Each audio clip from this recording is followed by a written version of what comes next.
ने शुरू की है और आपने अगर कल ऑब्जर्व की हो सारा दिन जो समाज चली थी उसके अंदर जो जज साहिबान ने सवालात उठाए थे और जो उनके चेहरे पे हैरत थी कि किस किस्म के चार्जेस लगाए गए, फर्द जुर्म जो आयद की गई, जो 3 नुकात थे और क्या उसके साथ जो एविडेंस दिया, तो उन्हें भी ताज्जुब था।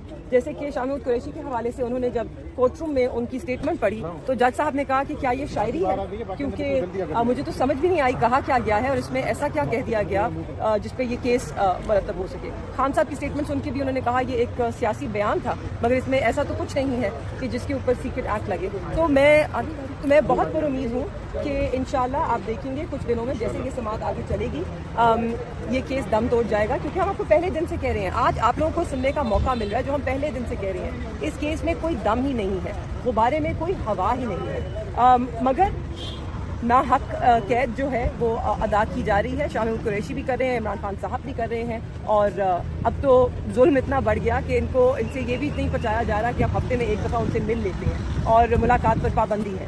2 हफ्ते की पाबंदी कहा गया है, मगर हमें तो नहीं मालूम, शायद ये 2 हफ्ते से 3 हफ्ते और करते। इनकी मर्जी है ना, इस वक्त मुल्क में कानून तो है नहीं, लाकानूनियत है, जिसकी लाठी उसकी भैंस।